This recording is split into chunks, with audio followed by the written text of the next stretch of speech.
Hey there, this is Mike Durr, Kingwood Mortgage Guy, and we are live today. And I'm fortunate to be here with Joe Salas of Purple Paint Inspections and Jane Byrd Real Estate, or Jane Byrd International, Jane Byrd Properties International. And Got again, it. I'm around there. That's a mouthful, dude. I'm doing my best anyway. It So is. how Try you writing it doing? out. Try typing it out. Yeah, you doing okay today? I'm doing well, man. Been busy. Thank the Lord. Just another day in real estate. You know, I got two listings. Actually, Nice. three listings. One lease and two sales. And I've got a closing next week. And I just did an inspection earlier today. So Ooh, full you got plate. it Full going. plate. Yeah. You got it going. Well, good for you. Yeah, I came back. It was a little slow last week, but boy, I jumped into it today, and seems like if there's a holiday when you come back, you're going to be busy. That's just all there is to it. But I'm very fortunate. Got a couple interesting things going on. I've got a bank statement loan going on for one of a guy that lives locally here. He's a golf pro, and that's kind of fun. And I won't mention his name because I didn't get his permission to do so. But excited about working with him. Those are always kind of fun, and the celebrity types, I guess. So, Mike, for those who don't know, tell us what a bank statement loan is. Well, thank you. That's a good cue for me. So a bank statement loan is for people that are self-employed. And as a golf pro that participates in tournaments and stuff and does quite well, actually, he earned his money based on his performance in these golf tournaments. He's been doing it for 5 years. And the way his income is calculated, because of the one way that we normally do self-employed with their tax returns for 1040s. And the money that they show they make less their expenses, that's what you get. Yeah. But some people use their tax returns differently and more creatively, perhaps. And so what the lenders will do these days is allow you to count the deposits that you make in either your personal or your business account to count for your income. Now, they don't give you 100% of it. Yeah. They'll give you a percentage of that amount. And if it's substantial, then it can be a great way to do a loan and to verify your income. So it's Yeah, that's great. And you can process those, right? You do those? absolutely. Okay, Yeah. great. Yeah. Yeah. And they pay a little bit higher interest rate, Yeah, obviously. but in the scheme of things, they're just not that bad. Cool. Well, Yeah. good to know. Yeah. So anyway, those are fun, and anyway, there's always something else cooking. But I'm going to bring in let's see if I can bring in my thing today. There's I love it. the old crap. I call that the old crap slide. I don't even remember. I'm gonna have to watch that video again. Remember what I was talking about? Something. So I am making an announcement today, and the announcement, but before I make that, we're going to do a little humor, and the humor here, I think it's hilarious, but that's not to say anybody else will. I'm making an announcement that I'm going to be doing, and you're welcome to join in, a first-time homebuyer webinar. So I'll do that. I think I've planned it on the 26th of this month. It'll be after this show.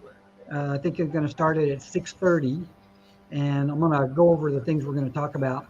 And one of them is grants.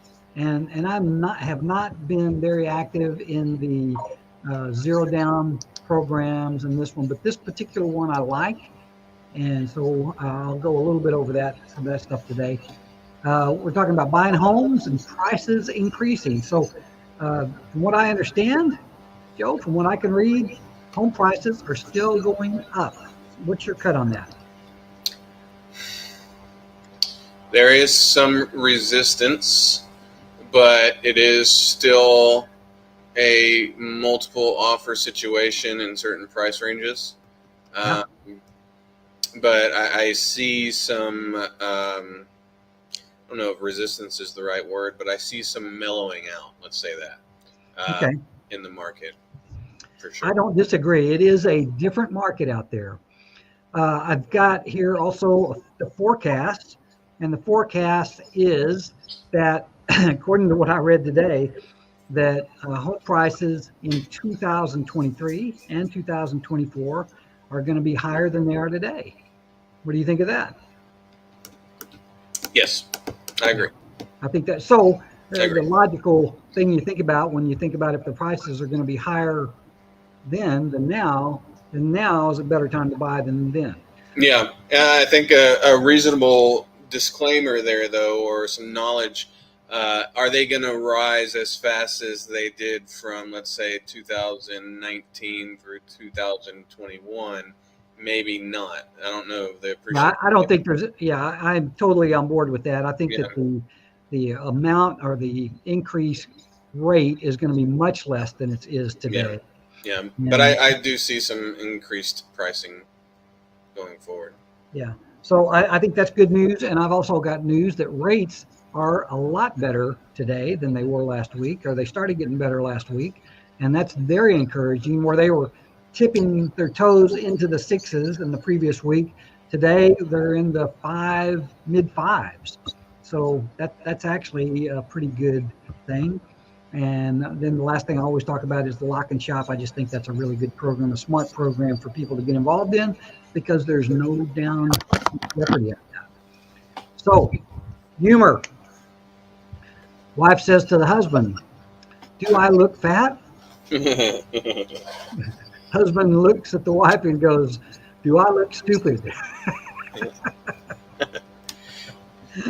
So you know the continuation of that joke, right? The wife will answer, but the husband still won't, right? Yeah, there's a lot you could say with that. But I can kind of agree, well, I'm not going to go there. I'll get in trouble. So I'm worried.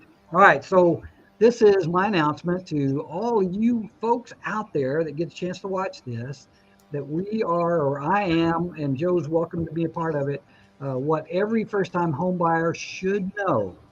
Okay, I'm going to go on the next slide. I'm going to tell you exactly what we're going to cover, because I say I am.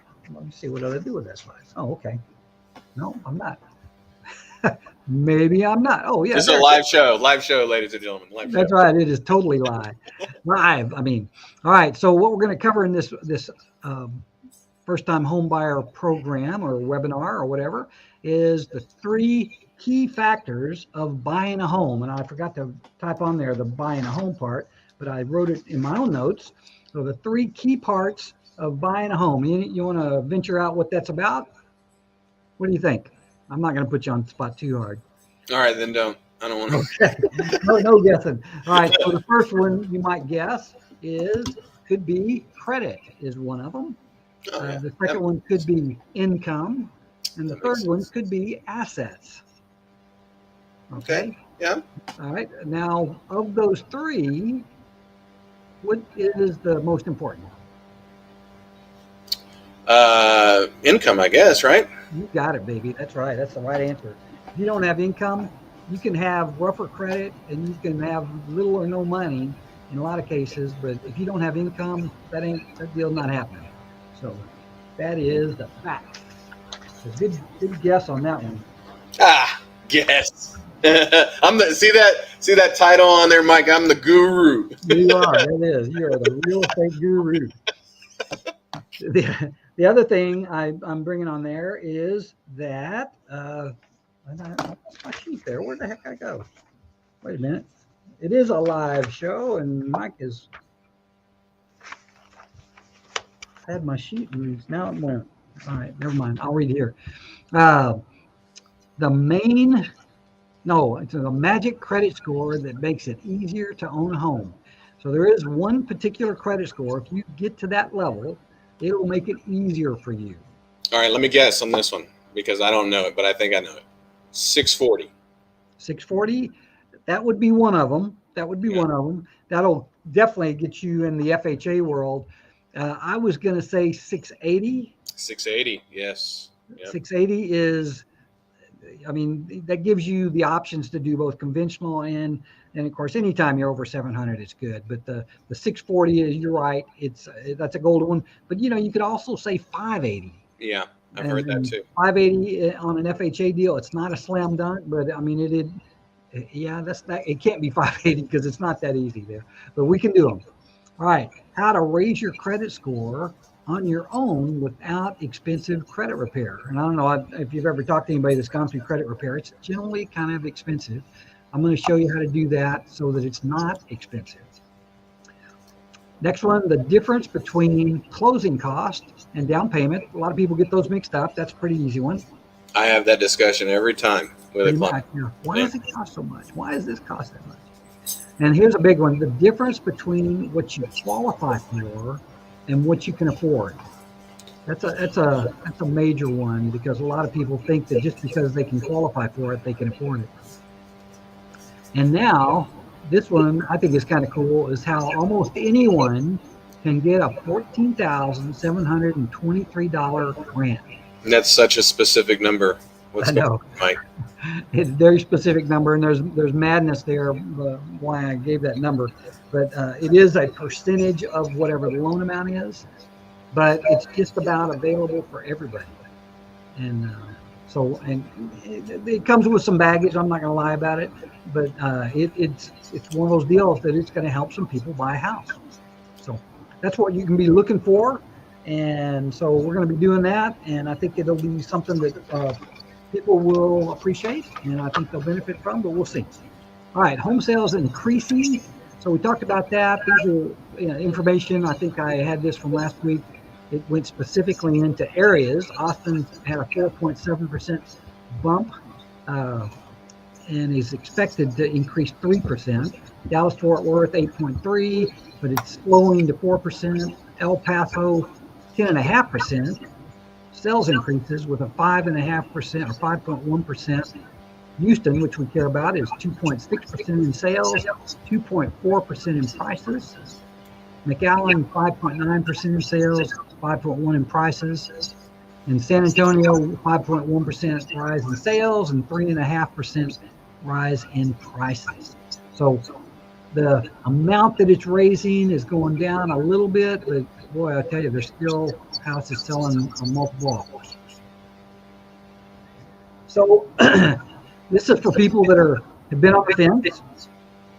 If you've been sitting there wondering which way you should go, I'm convinced that if you are destined to buy a house, and I still think buying a house today is better than not buying a house, because the alternative is renting.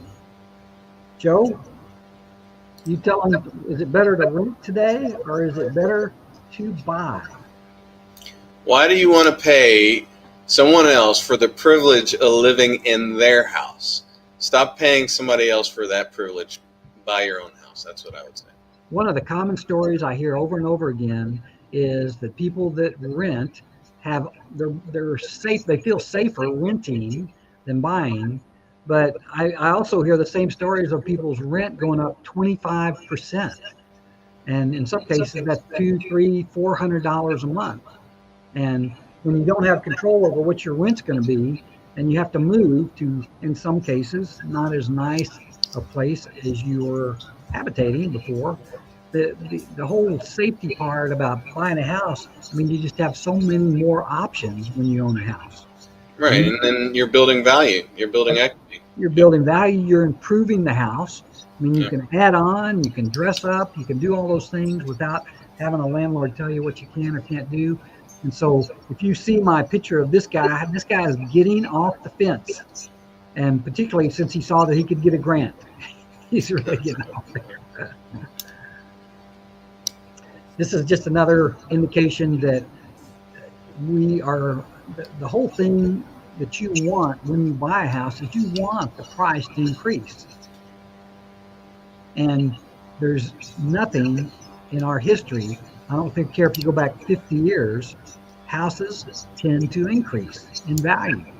And I like to tell the story. It kind of reminds me of the one, and I shared this with you, I think, on one of our first shows. When Sandy and I first bought our first house, we paid $37,000 for a little frame house in Alamo Heights in San Antonio. I told her before we closed on it, I said, honey, we will never be able to sell this house for what we paid for it. We paid too much.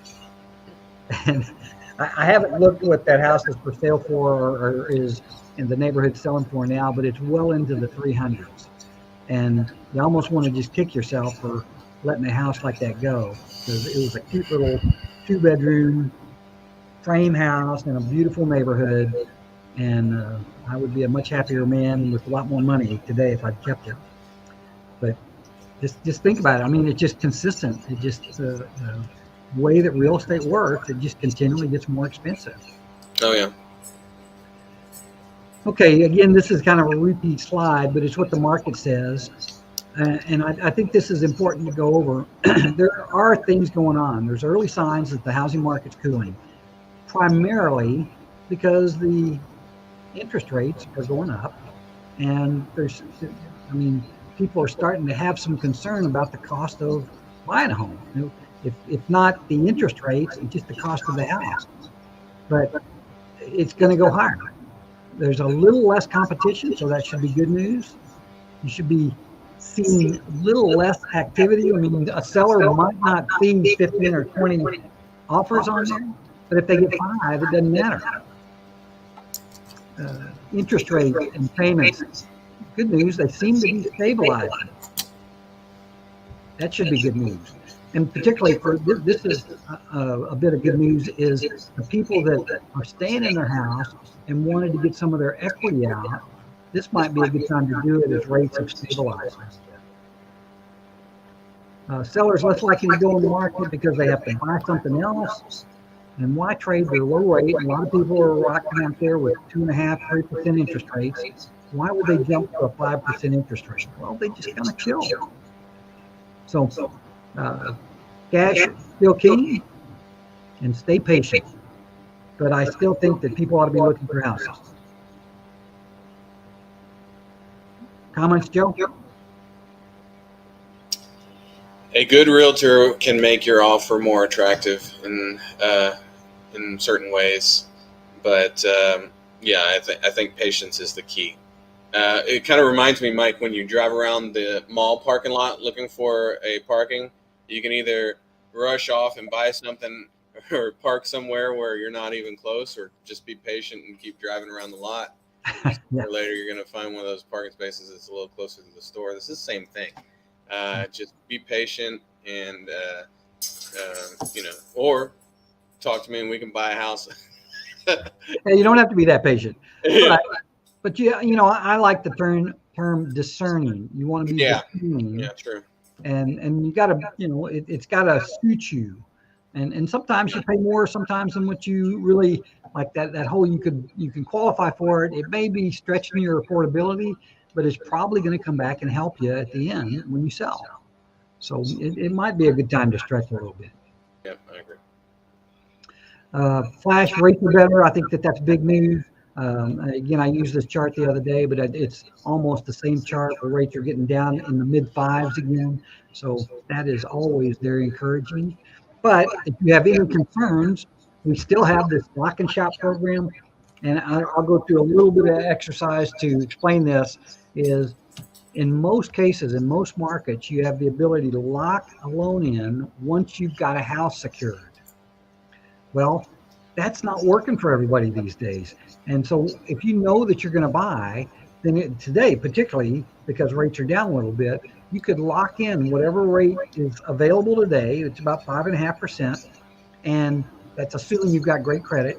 And you can go out and you've got 90 days to shop for a house and keep that rate, not worrying about if the rates are going to continue and go up in the 6s or even higher. So just obviously all you got to do is just give me a call, and I'd love to get you into the lock and shop. Now, one thing when you do the lock and shop, it is pretty much you're providing not only an application, we're pulling credit, we're collecting documents. I mean, it's a full-blown approval that will get you so that you can do that. They don't do it with just an application. So, Joe, let's see if you got those things up to me. Let's see. Yeah, I sent them over. If you can get them up, that's fine. If not, we'll rock and roll without them. Let's see if I can get them up here. So it's probably going to be a 3-page PDF, is I think how it came across. All right, let's see if I can.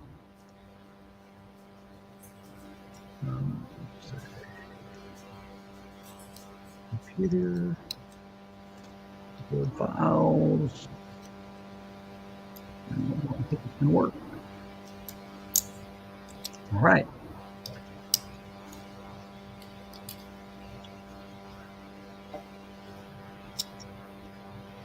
Oh, okay. Yeah, it did work. All right. So what I wanted to talk about today was there is a technology, in this case this is a trade name, but forward-looking infrared technology, or what we call thermography, that is available as part of the inspection process. And what that technology allows inspectors to do, and keep in mind this is not part of the SOP, so this is not part of our standard operating practices that we are required to do by the state. This is something that is above and beyond. So inspectors like myself may charge a little extra for that service. Other inspectors will charge you for it, but tell you they don't charge you for it. They bake it into their costs. But it is something that I think is helpful in understanding or identifying things that may not be visible to the naked eye, which are temperature differentials. So different temperatures in different surfaces, or different air is even something that we can pick up on these So thermography. so what are we looking at? What is? So what we're looking at here is a wall. It's a 2-story wall. So I'm in the living room of a house. Okay. And I'm doing a thermal survey of the house. My client elected to go for that. And I'm looking around through this camera that shows different colors for different temperatures. The darker you go in color, the colder it is. The lighter you go in color, the hotter it is. So you can see up by the light, which is kind of outlined there, you can see it's bright. Up by the and the images don't necessarily match up 100% sometimes, but you can see the cold air up there by the vent.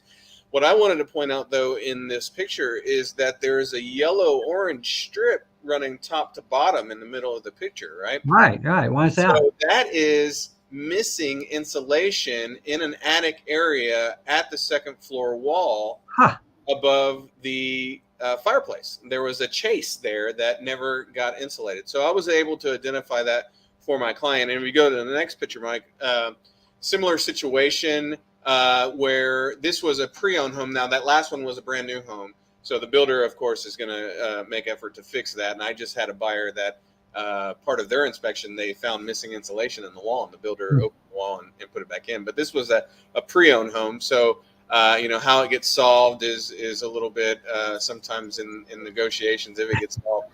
But I was able to identify, again, missing insulation. This was the master bathroom wall. It had a little arch over the bathtub. It was a nice house. I think it was a $600,000 range. Right. It was missing insulation above there. And when you have missing insulation, obviously you can. And we live in Texas, it's hot. So it's going to affect the conditioned area at that location, as well as if you think about when you take a Coke can out of the fridge, Mike, what happens when you take the Coke can out of the fridge in Texas, right? It starts sweating. Yeah. The outside gets wet. That can happen in drywall.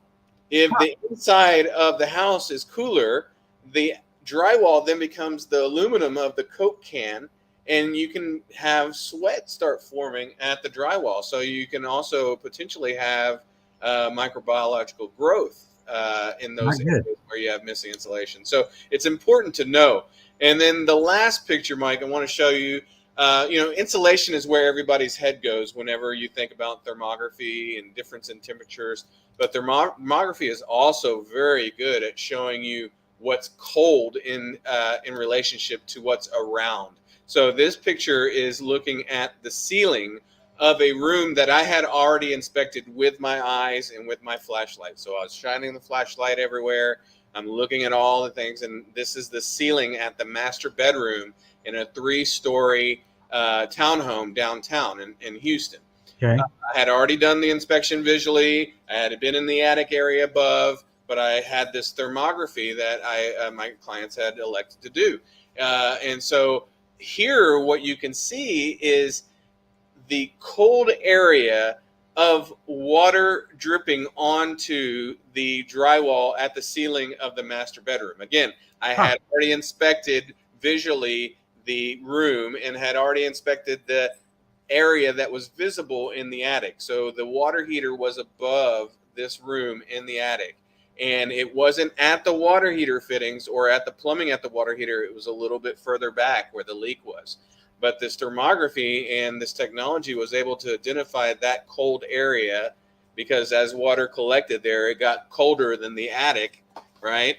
And then it started soaking into the drywall, and you can see that through this picture. So I wanted to talk today to anybody that's watching of the importance of thermography, and to remind them that it's not something that is a standard of practice for inspectors. So as you're out there shopping for inspectors, ask them if they provide this service.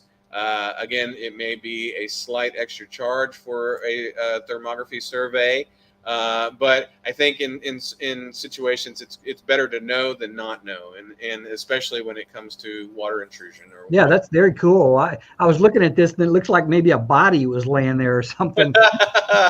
Well, the builder probably would have been laying up there if these guys would have bought this house with that leak. So yeah, it's definitely something that I love the technology. I've always been a fan of it.